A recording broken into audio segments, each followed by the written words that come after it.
Hello, parents. My name is Jeff Yalden. I am a master educator empowered by myself.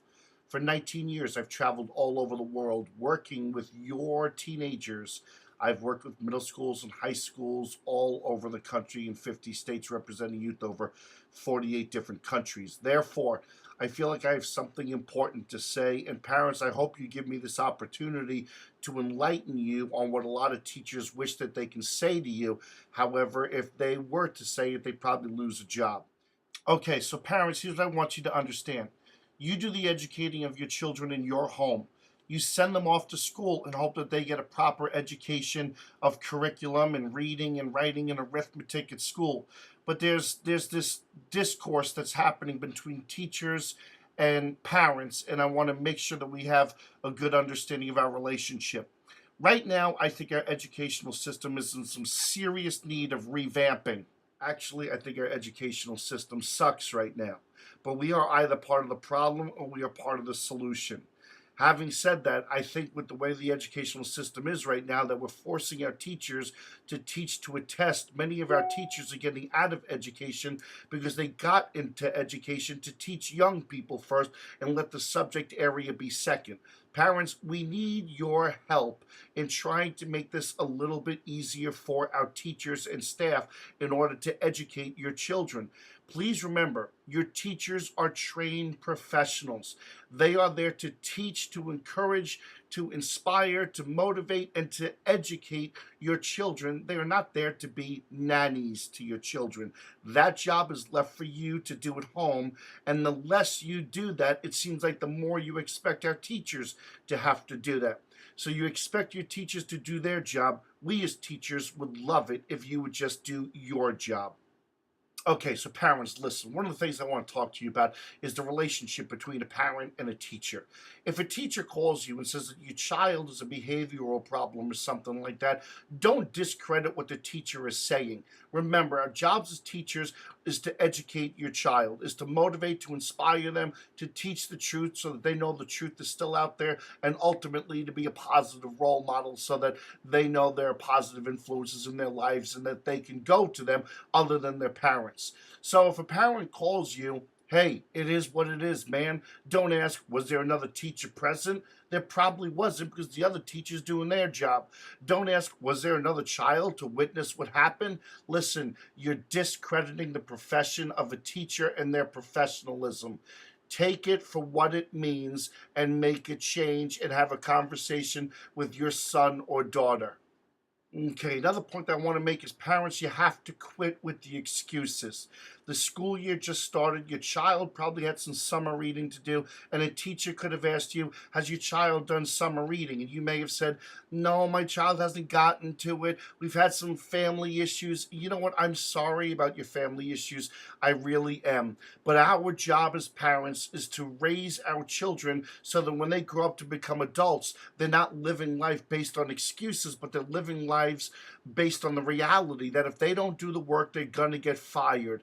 When assignments are assigned in May and you have 10 weeks, but you want your child to have fun time over class time, I understand. But there's something that's called balance and there's something that's called responsibility. Age appropriate responsibility is age appropriate accountability. Parents, you need to teach your children that they have to do the work first and the fun time comes second. You get rewarded after you fulfill the responsibilities and obligations. Then you get rights and privileges. Stop the excuses. Okay, parents, another thing. Let's be part of the solution, not the problem. Let's remember to put the responsibility where the responsibility belongs, and that is on the child. If your child goes to school and they earn a 69 on a paper or a 79 on a paper, don't call the principal to be making a meeting to where you can sit down with the teacher, because the reality is this. Many of your teachers that don't have the confidence in their ability to teach are the ones that are given the easy grades so that they don't have to deal with the consequences of parents coming at them. I'm not saying that you have teachers that aren't qualified. Our teachers are qualified, but I think parents are forcing many of our teachers out of this profession.